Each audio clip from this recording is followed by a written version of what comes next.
ಹಿರಿಯ ನಾಯಕರು ಆದಂಥ ಕಲ್ಲಡ್ಕ ಪ್ರಭಾಕರ್ ಭಟ್ರು ಇದ್ದಾರೆ. ಅವ್ರನ್ನ ಮಾತಾಡ್ಸ್ತಾ ಹೋಗ್ತೀನಿ. ಸರ್, ಇವತ್ತು ಹಿಂದೂ ಕಾರ್ಯಕರ್ತನ ಹತ್ಯೆ ಆಗಿದೆ, ಸುಹಾಸ್ ಅವರು.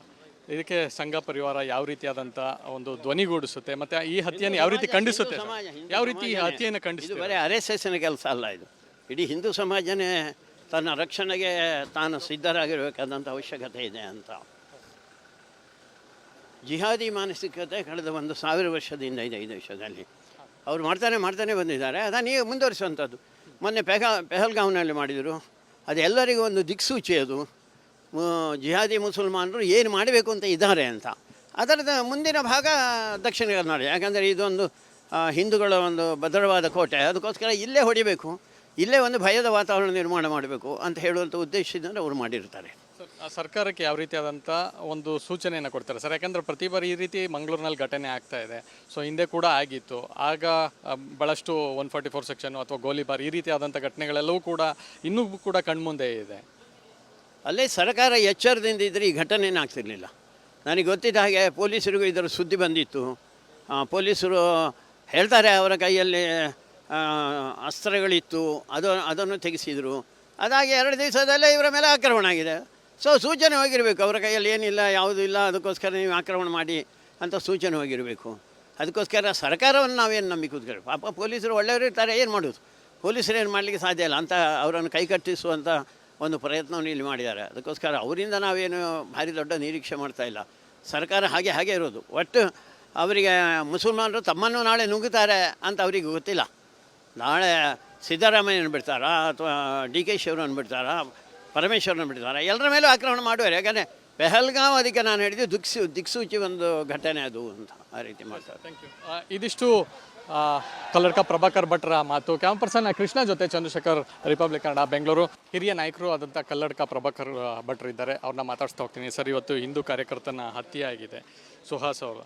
ಇದಕ್ಕೆ ಸಂಘ ಪರಿವಾರ ಯಾವ ರೀತಿಯಾದಂಥ ಒಂದು ಧ್ವನಿಗೂಡಿಸುತ್ತೆ ಮತ್ತು ಈ ಹತ್ಯೆಯನ್ನು ಯಾವ ರೀತಿ ಖಂಡಿಸುತ್ತೆ, ಯಾವ ರೀತಿ ಈ ಹತ್ಯೆಯನ್ನು ಖಂಡಿಸುತ್ತೆ? ಬರೀ RSSನ ಕೆಲಸ ಅಲ್ಲ, ಇದು ಇಡೀ ಹಿಂದೂ ಸಮಾಜನೇ ತನ್ನ ರಕ್ಷಣೆಗೆ ತಾನು ಸಿದ್ಧರಾಗಿರಬೇಕಾದಂಥ ಅವಶ್ಯಕತೆ ಇದೆ ಅಂತ.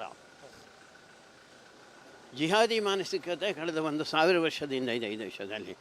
ಅವ್ರು ಮಾಡ್ತಾನೆ ಬಂದಿದ್ದಾರೆ. ಅದನ್ನು ಈಗ ಮುಂದುವರಿಸುವಂಥದ್ದು. ಮೊನ್ನೆ ಪೆಹಲ್ಗಾವ್ನಲ್ಲಿ ಮಾಡಿದರು. ಅದು ಎಲ್ಲರಿಗೂ ಒಂದು ದಿಕ್ಸೂಚಿ. ಅದು ಜಿಹಾದಿ ಮುಸಲ್ಮಾನರು ಏನು ಮಾಡಬೇಕು ಅಂತ ಇದ್ದಾರೆ ಅಂತ. ಅದರದ ಮುಂದಿನ ಭಾಗ ದಕ್ಷಿಣ ಕನ್ನಡ. ಯಾಕಂದರೆ ಇದೊಂದು ಹಿಂದೂಗಳ ಒಂದು ಭದ್ರವಾದ ಕೋಟೆ. ಅದಕ್ಕೋಸ್ಕರ ಇಲ್ಲೇ ಹೊಡಿಬೇಕು, ಇಲ್ಲೇ ಒಂದು ಭಯದ ವಾತಾವರಣ ನಿರ್ಮಾಣ ಮಾಡಬೇಕು ಅಂತ ಹೇಳುವಂಥ ಉದ್ದೇಶದಿಂದ ಅವರು ಮಾಡಿರ್ತಾರೆ. ಸರ್ಕಾರಕ್ಕೆ ಯಾವ ರೀತಿಯಾದಂಥ ಒಂದು ಸೂಚನೆಯನ್ನು ಕೊಡ್ತಾರೆ ಸರ್? ಯಾಕಂದರೆ ಪ್ರತಿ ಬಾರಿ ಈ ರೀತಿ ಮಂಗಳೂರಿನಲ್ಲಿ ಘಟನೆ ಆಗ್ತಾ ಇದೆ. ಸೊ ಹಿಂದೆ ಕೂಡ ಆಗಿತ್ತು. ಆಗ ಭಾಳಷ್ಟು 144 ಸೆಕ್ಷನ್ ಅಥವಾ ಗೋಲಿಬಾರ್ ಈ ರೀತಿಯಾದಂಥ ಘಟನೆಗಳೆಲ್ಲವೂ ಕೂಡ ಇನ್ನೂ ಕೂಡ ಕಣ್ಮುಂದೆ ಇದೆ. ಅಲ್ಲೇ ಸರ್ಕಾರ ಎಚ್ಚರದಿಂದ ಇದ್ದರೆ ಈ ಘಟನೆನೇ ಆಗ್ತಿರಲಿಲ್ಲ. ನನಗೆ ಗೊತ್ತಿದ್ದ ಹಾಗೆ ಪೊಲೀಸರಿಗೂ ಇದರ ಸುದ್ದಿ ಬಂದಿತ್ತು. ಪೊಲೀಸರು ಹೇಳ್ತಾರೆ ಅವರ ಕೈಯಲ್ಲಿ ಅಸ್ತ್ರಗಳಿತ್ತು, ಅದನ್ನು ತೆಗೆಸಿದರು. ಅದಾಗಿ 2 ದಿವಸದಲ್ಲೇ ಇವರ ಮೇಲೆ ಆಕ್ರಮಣ ಆಗಿದೆ. ಸೊ ಸೂಚನೆ ಹೋಗಿರಬೇಕು, ಅವರ ಕೈಯಲ್ಲಿ ಏನಿಲ್ಲ, ಯಾವುದೂ ಇಲ್ಲ, ಅದಕ್ಕೋಸ್ಕರ ನೀವು ಆಕ್ರಮಣ ಮಾಡಿ ಅಂತ ಸೂಚನೆ ಹೋಗಿರಬೇಕು. ಅದಕ್ಕೋಸ್ಕರ ಸರ್ಕಾರವನ್ನು ನಾವೇನು ನಂಬಿ ಕೂತ್ಕೊಳ್ಳಿ. ಪಾಪ ಪೊಲೀಸರು ಒಳ್ಳೆಯವರು ಇರ್ತಾರೆ, ಏನು ಮಾಡೋದು? ಪೊಲೀಸರು ಏನು ಮಾಡಲಿಕ್ಕೆ ಸಾಧ್ಯ ಇಲ್ಲ ಅಂತ ಅವರನ್ನು ಕೈಕಟ್ಟಿಸುವಂಥ ಒಂದು ಪ್ರಯತ್ನವನ್ನು ಇಲ್ಲಿ ಮಾಡಿದ್ದಾರೆ. ಅದಕ್ಕೋಸ್ಕರ ಅವರಿಂದ ನಾವೇನು ಭಾರಿ ದೊಡ್ಡ ನಿರೀಕ್ಷೆ ಮಾಡ್ತಾಯಿಲ್ಲ. ಸರ್ಕಾರ ಹಾಗೆ ಇರೋದು. ಒಟ್ಟು ಅವರಿಗೆ ಮುಸಲ್ಮಾನರು ತಮ್ಮನ್ನು ನಾಳೆ ನುಗ್ಗುತ್ತಾರೆ ಅಂತ ಅವರಿಗೆ ಗೊತ್ತಿಲ್ಲ. ನಾಳೆ ಸಿದ್ದರಾಮಯ್ಯನ ಬಿಡ್ತಾರಾ ಅಥವಾ DK ಶಿವರನ್ನು ಬಿಡ್ತಾರಾ, ಪರಮೇಶ್ವರನ ಬಿಡ್ತಾರಾ, ಎಲ್ಲರ ಮೇಲೂ ಆಕ್ರಮಣ ಮಾಡುವರು. ಯಾಕಂದರೆ ಪೆಹಲ್ಗಾಂವ್ ಅದಕ್ಕೆ ನಾನು ಹೇಳಿದ್ದು ದಿಕ್ಸೂಚಿ ಒಂದು ಘಟನೆ ಅದು ಅಂತ ಆ ರೀತಿ ಮಾಡ್ತಾರೆ. Thank you. ಇದಿಷ್ಟು ಕಲ್ಲಡ್ಕ ಪ್ರಭಾಕರ್ ಭಟ್ರ ಮಾತು. ಕ್ಯಾಮ್ ಪರ್ಸನ್ ಕೃಷ್ಣ ಜೊತೆ ಚಂದ್ರಶೇಖರ್, ರಿಪಬ್ಲಿಕ್ ಕನ್ನಡ, ಬೆಂಗಳೂರು. ಹಿರಿಯ ನಾಯಕರು ಆದಂಥ ಕಲ್ಲಡ್ಕ ಪ್ರಭಾಕರ್ ಭಟ್ರು ಇದ್ದಾರೆ. ಅವ್ರನ್ನ ಮಾತಾಡ್ಸ್ತಾ ಹೋಗ್ತೀನಿ. ಸರ್, ಇವತ್ತು ಹಿಂದೂ ಕಾರ್ಯಕರ್ತನ ಹತ್ಯೆ ಆಗಿದೆ, ಸುಹಾಸ್ ಅವರು. ಇದಕ್ಕೆ ಸಂಘ ಪರಿವಾರ ಯಾವ ರೀತಿಯಾದಂಥ ಒಂದು ಧ್ವನಿಗೂಡಿಸುತ್ತೆ ಮತ್ತು ಈ ಹತ್ಯೆಯನ್ನು ಯಾವ ರೀತಿ ಖಂಡಿಸುತ್ತೆ, ಯಾವ ರೀತಿ ಈ ಹತ್ಯೆಯನ್ನು ಖಂಡಿಸುತ್ತೆ? ಬರೀ RSSನ ಕೆಲಸ ಅಲ್ಲ, ಇದು ಇಡೀ ಹಿಂದೂ ಸಮಾಜನೇ ತನ್ನ ರಕ್ಷಣೆಗೆ ತಾನು ಸಿದ್ಧರಾಗಿರಬೇಕಾದಂಥ ಅವಶ್ಯಕತೆ ಇದೆ ಅಂತ. ಜಿಹಾದಿ ಮಾನಸಿಕತೆ ಕಳೆದ 1000 ವರ್ಷದಿಂದ ಇದೆ ಈ ದೇಶದಲ್ಲಿ. ಅವ್ರು ಮಾಡ್ತಾನೆ ಬಂದಿದ್ದಾರೆ. ಅದನ್ನು ಈಗ ಮುಂದುವರಿಸುವಂಥದ್ದು. ಮೊನ್ನೆ ಪೆಹಲ್ಗಾವ್ನಲ್ಲಿ ಮಾಡಿದರು. ಅದು ಎಲ್ಲರಿಗೂ ಒಂದು ದಿಕ್ಸೂಚಿ. ಅದು ಜಿಹಾದಿ ಮುಸಲ್ಮಾನರು ಏನು ಮಾಡಬೇಕು ಅಂತ ಇದ್ದಾರೆ ಅಂತ. ಅದರದ ಮುಂದಿನ ಭಾಗ ದಕ್ಷಿಣ ಕನ್ನಡ. ಯಾಕಂದರೆ ಇದೊಂದು ಹಿಂದೂಗಳ ಒಂದು ಭದ್ರವಾದ ಕೋಟೆ. ಅದಕ್ಕೋಸ್ಕರ ಇಲ್ಲೇ ಹೊಡಿಬೇಕು, ಇಲ್ಲೇ ಒಂದು ಭಯದ ವಾತಾವರಣ ನಿರ್ಮಾಣ ಮಾಡಬೇಕು ಅಂತ ಹೇಳುವಂಥ ಉದ್ದೇಶದಿಂದ ಅವರು ಮಾಡಿರ್ತಾರೆ. ಸರ್ಕಾರಕ್ಕೆ ಯಾವ ರೀತಿಯಾದಂಥ ಒಂದು ಸೂಚನೆಯನ್ನು ಕೊಡ್ತಾರೆ ಸರ್? ಯಾಕಂದರೆ ಪ್ರತಿ ಬಾರಿ ಈ ರೀತಿ ಮಂಗಳೂರಿನಲ್ಲಿ ಘಟನೆ ಆಗ್ತಾ ಇದೆ. ಸೊ ಹಿಂದೆ ಕೂಡ ಆಗಿತ್ತು. ಆಗ ಭಾಳಷ್ಟು 144 ಸೆಕ್ಷನ್ ಅಥವಾ ಗೋಲಿಬಾರ್ ಈ ರೀತಿಯಾದಂಥ ಘಟನೆಗಳೆಲ್ಲವೂ ಕೂಡ ಇನ್ನೂ ಕೂಡ ಕಣ್ಮುಂದೆ ಇದೆ. ಅಲ್ಲೇ ಸರ್ಕಾರ ಎಚ್ಚರದಿಂದ ಇದ್ದರೆ ಈ ಘಟನೆ ಆಗ್ತಿರಲಿಲ್ಲ. ನನಗೆ ಗೊತ್ತಿದ್ದ ಹಾಗೆ ಪೊಲೀಸರಿಗೂ ಇದರ ಸುದ್ದಿ ಬಂದಿತ್ತು. ಪೊಲೀಸರು ಹೇಳ್ತಾರೆ ಅವರ ಕೈಯಲ್ಲಿ ಅಸ್ತ್ರಗಳಿತ್ತು, ಅದನ್ನು ತೆಗೆಸಿದರು. ಅದಾಗಿ 2 ದಿವಸದಲ್ಲೇ ಇವರ ಮೇಲೆ ಆಕ್ರಮಣ ಆಗಿದೆ. ಸೊ ಸೂಚನೆ ಹೋಗಿರಬೇಕು, ಅವರ ಕೈಯಲ್ಲಿ ಏನಿಲ್ಲ, ಯಾವುದೂ ಇಲ್ಲ, ಅದಕ್ಕೋಸ್ಕರ ನೀವು ಆಕ್ರಮಣ ಮಾಡಿ ಅಂತ ಸೂಚನೆ ಹೋಗಿರಬೇಕು. ಅದಕ್ಕೋಸ್ಕರ ಸರ್ಕಾರವನ್ನು ನಾವೇನು ನಂಬಿ ಕೂತ್ಕೊಳ್ಳಿ. ಪಾಪ ಪೊಲೀಸರು ಒಳ್ಳೆಯವರು ಇರ್ತಾರೆ, ಏನು ಮಾಡೋದು? ಪೊಲೀಸರು ಏನು ಮಾಡಲಿಕ್ಕೆ ಸಾಧ್ಯ ಇಲ್ಲ ಅಂತ ಅವರನ್ನು ಕೈಕಟ್ಟಿಸುವಂಥ ಒಂದು ಪ್ರಯತ್ನವನ್ನು ಇಲ್ಲಿ ಮಾಡಿದ್ದಾರೆ. ಅದಕ್ಕೋಸ್ಕರ ಅವರಿಂದ ನಾವೇನು ಭಾರಿ ದೊಡ್ಡ ನಿರೀಕ್ಷೆ ಮಾಡ್ತಾ ಇಲ್ಲ. ಸರ್ಕಾರ ಹಾಗೆ ಇರೋದು. ಒಟ್ಟು ಅವರಿಗೆ ಮುಸಲ್ಮಾನರು ತಮ್ಮನ್ನು ನಾಳೆ ನುಗ್ಗುತ್ತಾರೆ ಅಂತ ಅವರಿಗೆ ಗೊತ್ತಿಲ್ಲ.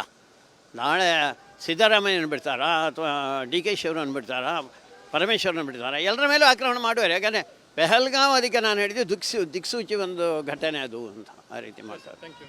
ಇದಿಷ್ಟು ಕಲ್ಲಡ್ಕ ಪ್ರಭಾಕರ್ ಭಟ್ರ ಮಾತು. ಕ್ಯಾಮ್ ಪರ್ಸನ್ ಕೃಷ್ಣ ಜೊತೆ ಚಂದ್ರಶೇಖರ್, ರಿಪಬ್ಲಿಕ್ ಕನ್ನಡ, ಬೆಂಗಳೂರು. ಹಿರಿಯ ನಾಯಕರು ಆದಂಥ ಕಲ್ಲಡ್ಕ ಪ್ರಭಾಕರ್ ಭಟ್ರು ಇದ್ದಾರೆ, ಅವ್ರನ್ನ ಮಾತಾಡ್ಸ್ತಾ ಹೋಗ್ತೀನಿ. ಸರ್, ಇವತ್ತು ಹಿಂದೂ ಕಾರ್ಯಕರ್ತನ ಹತ್ಯೆ ಆಗಿದೆ, ಸುಹಾಸ್ ಅವರು. ಇದಕ್ಕೆ ಸಂಘ ಪರಿವಾರ ಯಾವ ರೀತಿಯಾದಂಥ ಒಂದು ಧ್ವನಿಗೂಡಿಸುತ್ತೆ ಮತ್ತು ಈ ಹತ್ಯೆಯನ್ನು ಯಾವ ರೀತಿ ಖಂಡಿಸುತ್ತೆ?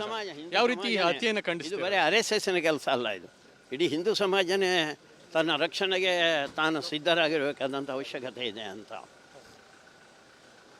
ಜಿಹಾದಿ ಮಾನಸಿಕತೆ ಕಳೆದ 1000 ವರ್ಷದಿಂದ ಇದೆ ಈ ದೇಶದಲ್ಲಿ. ಅವರು ಮಾಡ್ತಾನೆ ಬಂದಿದ್ದಾರೆ. ಅದನ್ನು ಈಗ ಮುಂದುವರಿಸುವಂಥದ್ದು. ಮೊನ್ನೆ ಪೆಹಲ್ಗಾಮ್ನಲ್ಲಿ ಮಾಡಿದರು. ಅದು ಎಲ್ಲರಿಗೂ ಒಂದು ದಿಕ್ಸೂಚಿ. ಅದು ಜಿಹಾದಿ ಮುಸಲ್ಮಾನರು ಏನು ಮಾಡಬೇಕು ಅಂತ ಇದ್ದಾರೆ ಅಂತ. ಅದರದ ಮುಂದಿನ ಭಾಗ ದಕ್ಷಿಣ ಕನ್ನಡ. ಯಾಕಂದರೆ ಇದೊಂದು ಹಿಂದೂಗಳ ಒಂದು ಭದ್ರವಾದ ಕೋಟೆ. ಅದಕ್ಕೋಸ್ಕರ ಇಲ್ಲೇ ಹೊಡಿಬೇಕು, ಇಲ್ಲೇ ಒಂದು ಭಯದ ವಾತಾವರಣ ನಿರ್ಮಾಣ ಮಾಡಬೇಕು ಅಂತ ಹೇಳುವಂಥ ಉದ್ದೇಶದಿಂದ ಅವರು ಮಾಡಿರ್ತಾರೆ. ಸರ್ಕಾರಕ್ಕೆ ಯಾವ ರೀತಿಯಾದಂಥ ಒಂದು ಸೂಚನೆಯನ್ನು ಕೊಡ್ತಾರೆ ಸರ್? ಯಾಕಂದರೆ ಪ್ರತಿ ಬಾರಿ ಈ ರೀತಿ ಮಂಗಳೂರಿನಲ್ಲಿ ಘಟನೆ ಆಗ್ತಾ ಇದೆ. ಸೊ ಹಿಂದೆ ಕೂಡ ಆಗಿತ್ತು. ಆಗ ಭಾಳಷ್ಟು 144 ಸೆಕ್ಷನ್ ಅಥವಾ ಗೋಲಿಬಾರ್ ಈ ರೀತಿಯಾದಂಥ ಘಟನೆಗಳೆಲ್ಲವೂ ಕೂಡ ಇನ್ನೂ ಕೂಡ ಕಣ್ಮುಂದೆ ಇದೆ. ಅಲ್ಲೇ ಸರ್ಕಾರ ಎಚ್ಚರದಿಂದ ಇದ್ದರೆ ಈ ಘಟನೆ ಆಗ್ತಿರಲಿಲ್ಲ. ನನಗೆ ಗೊತ್ತಿದ್ದ ಹಾಗೆ ಪೊಲೀಸರಿಗೂ ಇದರ ಸುದ್ದಿ ಬಂದಿತ್ತು. ಪೊಲೀಸರು ಹೇಳ್ತಾರೆ ಅವರ ಕೈಯಲ್ಲಿ ಅಸ್ತ್ರಗಳಿತ್ತು, ಅದನ್ನು ತೆಗೆಸಿದರು. ಅದಾಗಿ 2 ದಿವಸದಲ್ಲೇ ಇವರ ಮೇಲೆ ಆಕ್ರಮಣ ಆಗಿದೆ. ಸೊ ಸೂಚನೆ ಹೋಗಿರಬೇಕು, ಅವರ ಕೈಯಲ್ಲಿ ಏನಿಲ್ಲ, ಯಾವುದೂ ಇಲ್ಲ, ಅದಕ್ಕೋಸ್ಕರ ನೀವು ಆಕ್ರಮಣ ಮಾಡಿ ಅಂತ ಸೂಚನೆ ಹೋಗಿರಬೇಕು. ಅದಕ್ಕೋಸ್ಕರ ಸರ್ಕಾರವನ್ನು ನಾವೇನು ನಂಬಿ ಕೂತ್ಕೊಳ್ಳಿ. ಪಾಪ ಪೊಲೀಸರು ಒಳ್ಳೆಯವರು ಇರ್ತಾರೆ, ಏನು ಮಾಡೋದು? ಪೊಲೀಸರು ಏನು ಮಾಡಲಿಕ್ಕೆ ಸಾಧ್ಯ ಇಲ್ಲ ಅಂತ ಅವರನ್ನು ಕೈಕಟ್ಟಿಸುವಂಥ ಒಂದು ಪ್ರಯತ್ನವನ್ನು ಇಲ್ಲಿ ಮಾಡಿದ್ದಾರೆ. ಅದಕ್ಕೋಸ್ಕರ ಅವರಿಂದ ನಾವೇನು ಭಾರಿ ದೊಡ್ಡ ನಿರೀಕ್ಷೆ ಮಾಡ್ತಾ ಇಲ್ಲ. ಸರ್ಕಾರ ಹಾಗೆ ಇರೋದು. ಒಟ್ಟು ಅವರಿಗೆ ಮುಸಲ್ಮಾನರು ತಮ್ಮನ್ನು ನಾಳೆ ನುಗ್ಗುತ್ತಾರೆ ಅಂತ ಅವರಿಗೆ ಗೊತ್ತಿಲ್ಲ. ನಾಳೆ ಸಿದ್ದರಾಮಯ್ಯನ ಬಿಡ್ತಾರಾ ಅಥವಾ DK ಶಿವರನ್ನು ಬಿಡ್ತಾರಾ, ಪರಮೇಶ್ವರನ ಬಿಡ್ತಾರಾ, ಎಲ್ಲರ ಮೇಲೂ ಆಕ್ರಮಣ ಮಾಡುವರು. ಯಾಕಂದರೆ ಪೆಹಲ್ಗಾಮ್ ಅದಕ್ಕೆ ನಾನು ಹೇಳಿದ್ದು ದಿಕ್ಸೂಚಿ ಒಂದು ಘಟನೆ ಅದು ಅಂತ ಆ ರೀತಿ ಮಾಡ್ತಾರೆ. Thank you. ಇದಿಷ್ಟು ಕಲ್ಲಡ್ಕ ಪ್ರಭಾಕರ್ ಭಟ್ರ ಮಾತು. ಕ್ಯಾಮ್ ಪರ್ಸನ್ ಕೃಷ್ಣ ಜೊತೆ ಚಂದ್ರಶೇಖರ್, ರಿಪಬ್ಲಿಕ್ ಕನ್ನಡ, ಬೆಂಗಳೂರು.